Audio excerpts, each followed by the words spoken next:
While the vast majority of my time is spent on car related stuff, I do have a battered old mountain bike in the shed that's in desperate need of a deep clean. So I thought, why not see if I could spruce that up to a standard where I'd be happy to get out on it again, as I do miss the sense of freedom that a simple set of knobbly tyres can provide.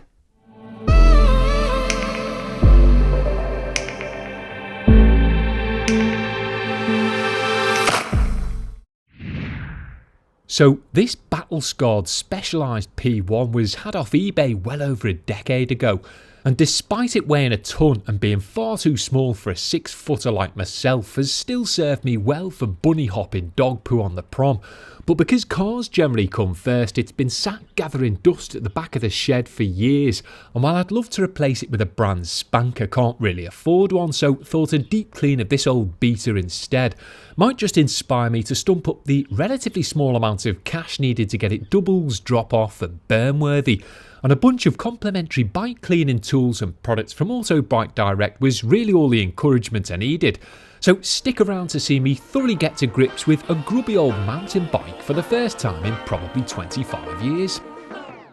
I like to be educated, but I'm so frustrated. Hello to my loneliness. I guess that ignorance is bliss. Take me back to before I knew. Rewind, take it out of cue. Innocence can be a young man's game. Signed up for the hall of shame. I wish I knew how much I miss not knowing that we're all screwed when we play our roles and ignore the problems. First things first here then was a thorough reduced pressure pre-rinse with the old Kranzle washer and the more modern Carscope gun to remove the bulk of the gritty mud and crud prior to the bike being given an attentive tickle with a soft detail brush or three. And there was nothing particularly complicated about this initial part of the process. Just a few methodical minutes spent spraying everything down to ensure the bike was free from unsightly and abrasive cack.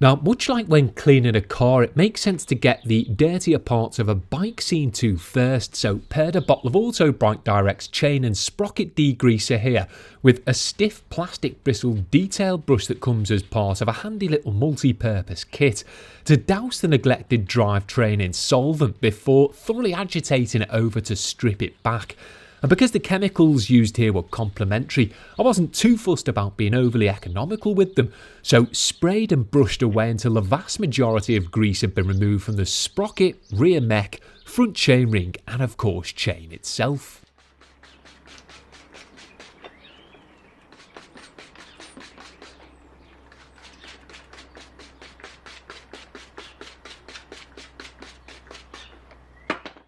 The freshly degreased bits were then thoroughly rinsed off to remove the potent residue, of which there was a fair old bit, and although it's not a particularly pleasant job and won't make a huge difference to how the bike looks, it's probably the one thing that will make the most difference to how it feels, so it's definitely worth doing, especially on an old neglected bike like this.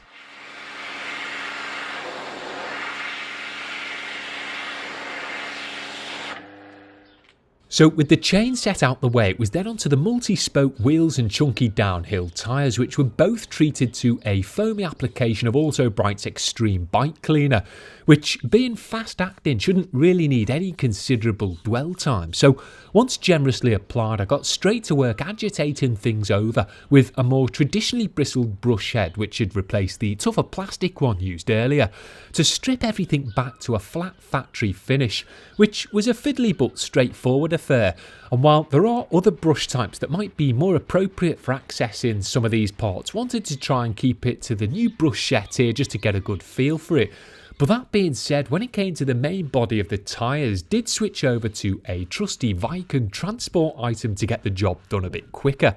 And while tread cleaning generally isn't necessary, didn't want any manky brown bits ruining the aftershots here, so went ahead and gave my knobbles a good scrub to ensure they were free from any ingrained grot.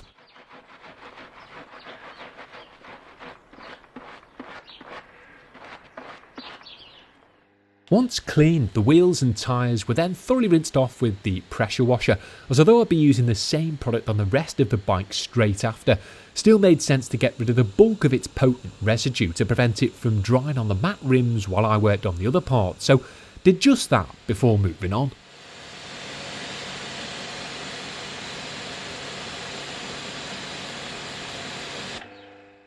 Now, speaking of the other parts, pretty much every one of them, from the controls to the cranks, were stripped back with the extreme bike cleaner and traditional brush head in similar fashion, only utilising a softer one for the frame afterwards. And while the bike might not look particularly dirty here, as most of the loose stuff had now been washed away, it still hadn't been treated to a deep clean in years, so it made sense, in my mind at least, to perform a dedicated degrease so that it could be subsequently enhanced and protected. And although I was still going to physically contact wash the bike, you can't really depend on a shampoo alone to adequately shift unseen grease, grime and whatever else, whereas a product like this is specifically designed to do just that.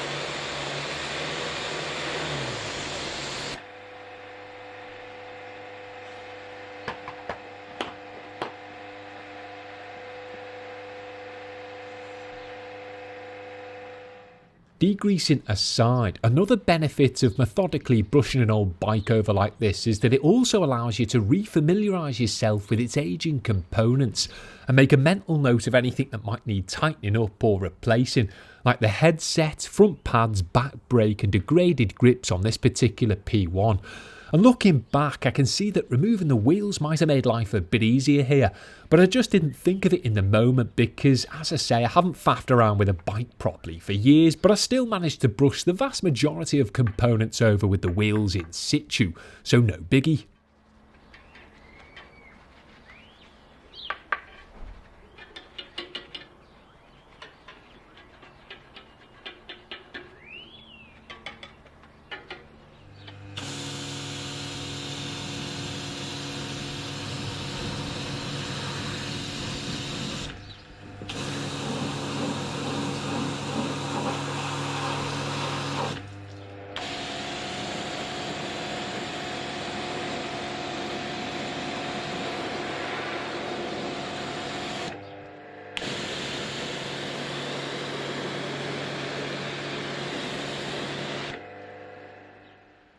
Once thoroughly rinsed off then, I figured Auto Bright's streak-free shampoo would be perfect for washing this unloved black bike over, so squirted a generous amount of it into my single bucket. And to make contact in full 5-finger bang fashion, I also had a wearable wash glove, so after a quick test fit, loaded it with fresh suds ready for a full digit detail wash.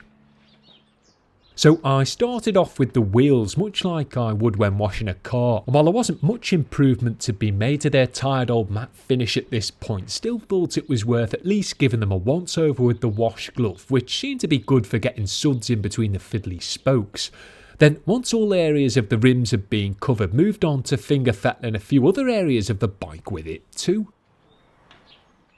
So the bars, stem, fork, chainring and a few other bits were also thoroughly washed over with my sudsy gloved hand. And aside from accessibility, another benefit of this item is that its twist loop material won't leave any unsightly bits of fluff behind on the various protruding components, of which there tends to be a fair few on a bike. So you can confidently work it into and around them without worrying about getting it caught up, which is exactly what I did here.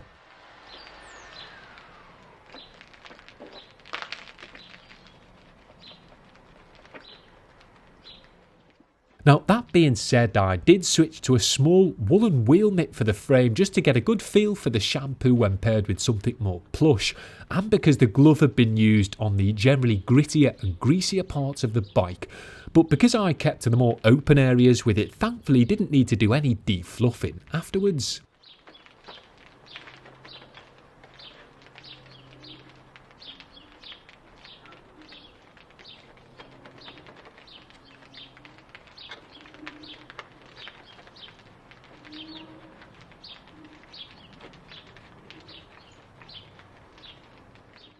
After being thoroughly washed over then, which I spent a fair few minutes doing as it was likely going to be the most satisfying part of the process, one final pressure rinse was undertaken to remove all of the stable suds that still remained on the surface, as well as any remaining bits of dirt or potent degreaser residue, as I didn't want any of that knocking about for the subsequent stages.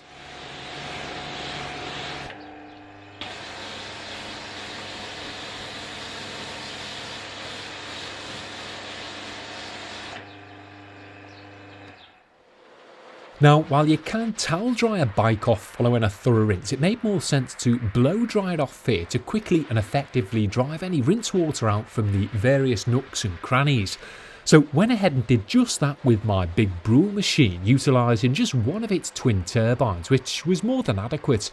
And as well as being highly effective at removing water, this also proved to be a great way of assessing how well oiled my bearings were too. So while that would likely be more than enough for most people, I still had a few more dedicated bike detailing products to get through, so shifted to a sunnier spot to treat the main areas of the bike to a quick gloss enhancing polish using Auto Bike Direct's Duo product alongside their MP9 micro polisher.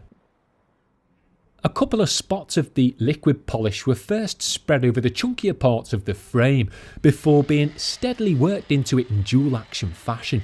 And while I knew it wouldn't completely transform the old finish as it was covered in heavy scuffs, deep scratches and chips, thought if I could breathe at least a bit of life back into it, even with the war wounds still present, then it might look okay. So cracked on with a 2-inch pad for the main areas, which went okay but led to a light layer of splatter on some of the surrounding parts that would ideally need mopping up later.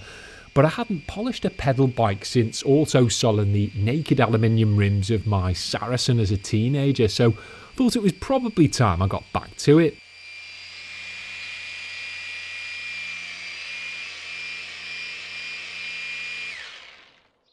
The rough fork legs, which looked like they'd either been repainted by hand or suffered some sort of lacquer failure, were given a good going over with the front wheel out the way, which was a bit awkward but did serve to brighten them up once a few minutes had been spent on each. Before a smaller 1-inch jobby was then used for the tighter sections of tubing towards the back of the bike. And while I've used this machine plenty of times before, I've never polished a pedal bike with it, so now that I could confidently say it had served me well for enhancement duties across the complete car, motor and pedal bike spectrum.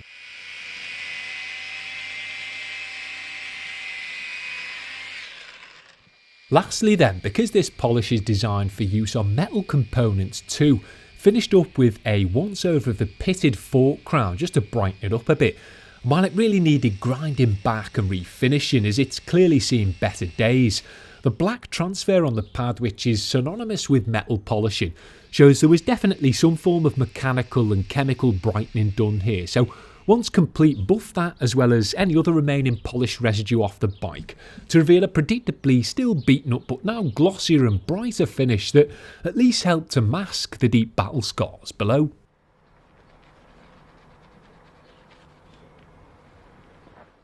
I then went on to quickly lubricate the freshly degreased but still dry chain and sprocket using some WD-40 motorbike lube I had knocking about from a previous video. But I've forgotten that it kind of sets thick and sticky, so should have just gone with some basic 3-in-1 oil or something instead. But still, lubed and a bit messy is better than unlubed, dry and crusty, as they say.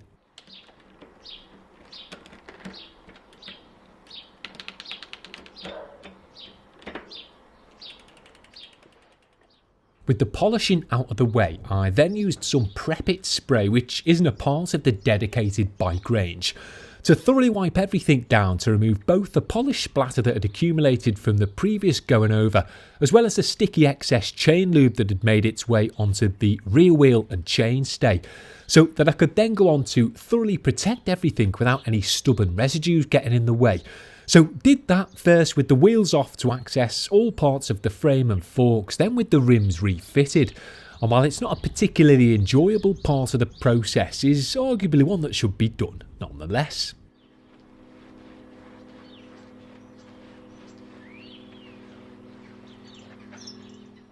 Now that everything had been adequately enhanced and was free from sticky residue and unsightly splatter, it was time to apply a bit of protection in the form of a ceramic spray sealant, which was applied to the frame and a few other components of the bike with a foam applicator pad, as that's all I had to hand. And once it had essentially been primed with a few sprays of the product, was thoroughly spread over the surface of the bike before being immediately buffed off as per the directions. It was a pretty straightforward procedure, wiping the sealant spritz pad over the surface, then buffing off any residue to eliminate any potentially stubborn smears, which included all parts of the frame as well as the forks, bars, chain ring, crank and a few other components.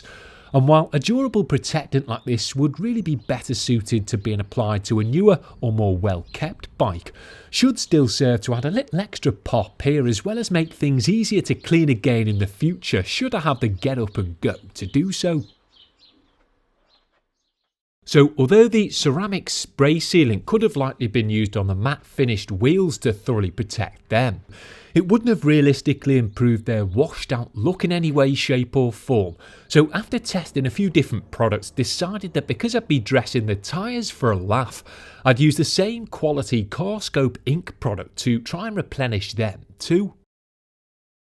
So a splodge of the blue creamy dressing was thoroughly worked over the rims with a general purpose towel. And while I know seeing something designed for use on tyres being used on a hard surface seems counterintuitive, I have done similar to neglected car wheels before with decent enough results. I've just found that you need to thoroughly buff it off afterwards so that only a very thin layer of the product remains, which should give you a nice replenished semi-durable finish that doesn't serve to attract dust and dirt quite as much as you might think. But before doing that, and to give it a bit of time to settle on the surface, went on to dress the tyres with it.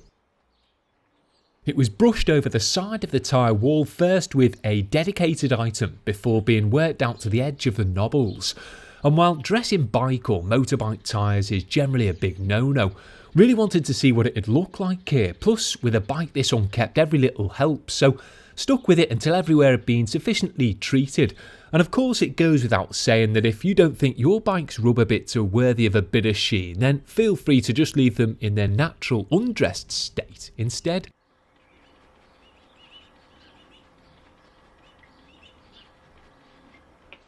So once toweled and brushed over with dressing, then both the rims and the tyres were thoroughly buffed off to remove any excess, even things out and leave a nice replenished sheen behind that in my mind will blend with the surrounding parts a bit better than the original faded matte finish, which really didn't do the bike any favours. The final product I wanted to quickly show then was the ceramic quick detailer, which is designed to both boost the durability and gloss of any previously applied protectants or to add a sacrificial layer of its own. While this freshly cleaned and protected bike obviously didn't really need it at this point, still thought I'd give it a quick spritz and buff just to get a feel for it. And I'm glad I did, as it immediately left the surface feeling even more slick than it did before, so might even put it to use on a car to see how it does there. But either way, it's a nice product to have to hand for removing light layers of shed or garage dust and for progressively building layers of protection, and it smells great too.